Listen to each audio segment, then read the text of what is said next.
When the Milano crashed, Groot stood around for a while, watching Rocket and Quill argue about whose fault it was. But soon after, he got distracted by the voices from the jungle surrounding the ship graveyard. The strange creeping tones broke through alien foliage, flooding past the caps and reaching him. But Groot was far enough away that he couldn't decipher their language. Eventually, Rocket and Quill got on his nerves enough that he had to get away from them. So he went for a walk. As he walked away, he heard Rocket say, "See? Even Groot can't take your crap, Quill. I'm gonna go find a way out of here, while you sit here and pretend you know how to fix the ship." He heard Rocket stomping away in another direction, but Groot didn't try to meet up with him. Rocket needed time by himself sometimes, and so did Groot, especially on strange planets that stank of death. The ship had come down near one end of the graveyard containing hundreds of other ships. Maybe more? Groot wasn't good at counting. He wandered away from the fire that burned in the Milano's crash path, finding himself at the edge of the jungle. The voices of the jungle spoke to him, and Groot stopped and stood still, trying hard to listen now that he was close enough to understand what they were saying. "Away! Get away, we'll hurt you if you get close."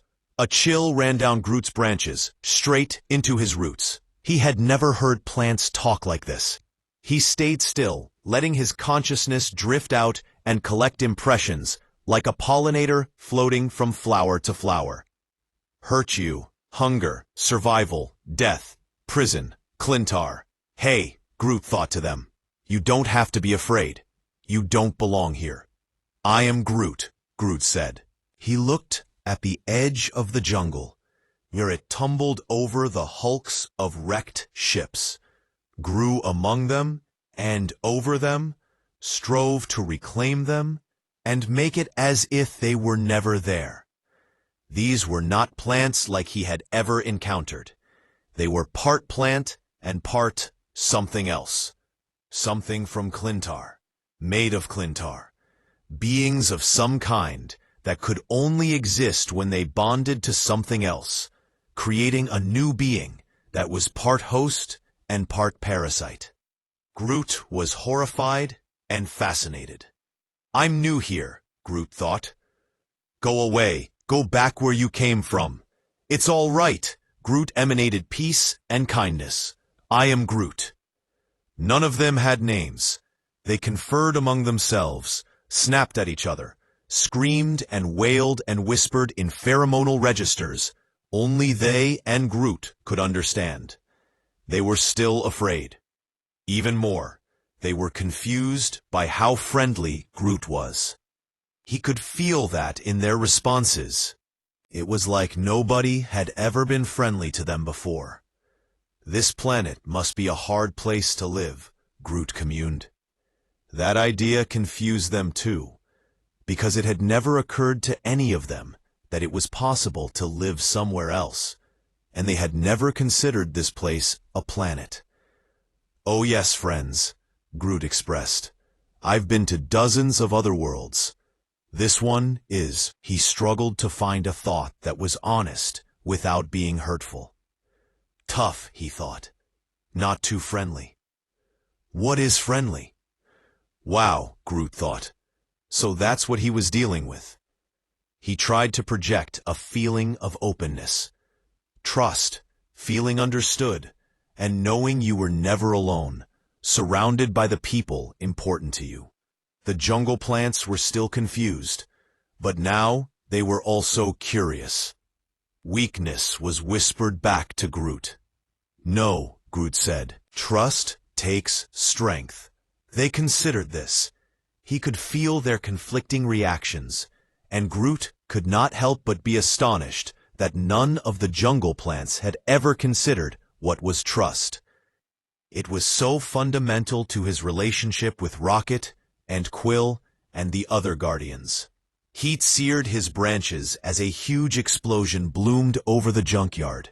Groot flinched away from it, stepping into the jungle, and turned to look from the relative safety of the tangled vines and underbrush. The fire caused by the Milano's crash had spread, and finally found another ship with a reserve of fuel or ammunition. The mushroom cloud of the explosion still spread over Clintar's black sky, and the fire was now racing across the graveyard, towards the jungle. Panic and fear spread among the plants. Groot felt fear too, partly for them and partly for himself. Fire was any plant's worst enemy, worse even than drought. At least in a drought, you could hope for rain. Also, Groot could move. These plants, they might be part symbiote, but by and large, they were still rooted to their spots. That meant Groot had to help them. He saw the fire approaching, licking along the lines of the crashed ship toward the edges of the graveyard, where the jungle had begun to reclaim the wrecks. Already some plants were forced out of their innate shape, black, slimy liquid dripping between their leaves, but their new symbiote form could not help them confront nor escape their natural enemy. Flowers screamed their pain, but there was no host for them with which to bond, no shelter for them to hide. So Groot got angry. In his anger, he grew. Thousands of feet of roots dug into Clintar's soil, spreading along the boundary of the jungle. Groot forced them out, felt them searching for nourishment and finding little.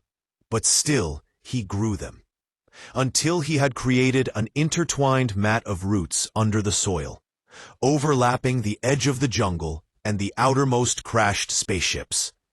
Then, he closed his eyes and lifted them up. The earth heaved under those ships, toppling them over away from the jungle with a gargantuan sound of tearing roots and shifting earth.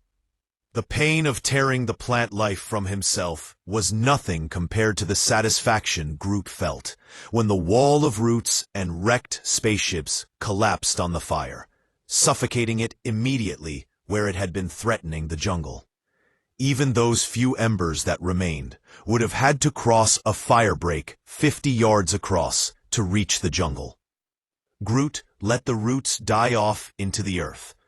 He stood silently for a moment, recovering his strength as the fire sputtered and crackled among the jumbled wreckage.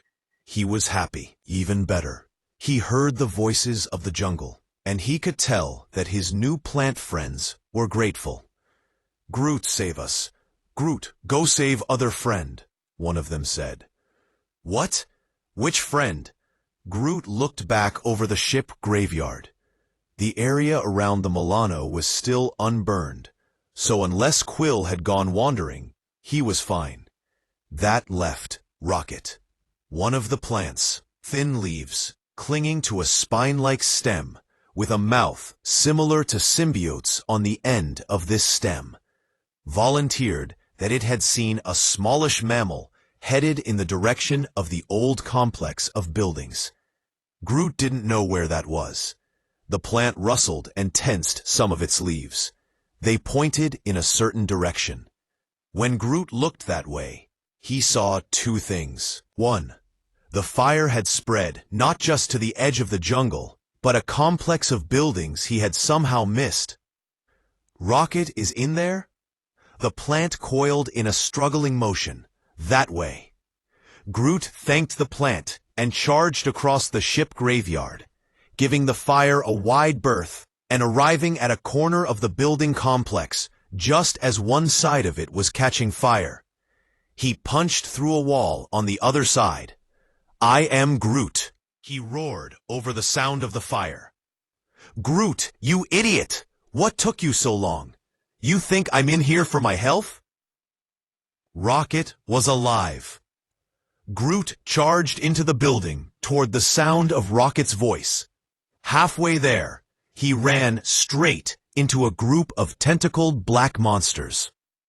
They were trying to get at Rocket, who was stuck inside a room with some kind of energy barrier blocking its doorway, with turrets ripped out of the walls, strewn upon the floor. "I am Groot," he roared, tearing the monsters apart. More came from the darkened halls and rooms. Groot tore them to pieces too. But there was still more, and still more. He knew he might not make it to Rocket, but that wasn't going to stop him from trying. Their fangs and claws stung his bark and tore at his roots. Groot roared and fought back. He heard Rocket calling his name, but he couldn't spare the focus to answer. All he could do at that moment was stay alive as the black monsters overran him. Then help came from an unexpected source. Fungi-like plants sprouted from the dark. Groot witnessed the fangs on their caps pierced through the monsters, tearing them apart. And the minor plants under their cover gobbled the pieces all up. "We help," the plants called to Groot. "I am Groot," he shouted back, glad to see his new friends, and feeling proud that on this planet, where every plant was suspicious and hostile, he had helped them learn how to be friends. "Who are you talking to?" "I'm over here," Rocket shouted. "I am Groot." "What do you mean it's hard to explain?" Groot didn't try to elaborate. He fought through the remaining symbiotes to reach Rocket, who was hunkered down in a small room with an energy barrier across the door. "I am Groot." "Yeah, I know." Rocket turned off the energy barrier. "How did you know I was here?" Groot turned and pointed at the symbiote plant, which was clinging to a corner of the corridor, extending its leaves, pretending to be a casual plant. Not a successful mimicry, obviously, for it was still trying to force the mouth on its stem to smile friendly. "I am Groot." "Groot, you moron! You trusted a symbiote to tell you how to help me escape from other symbiotes?"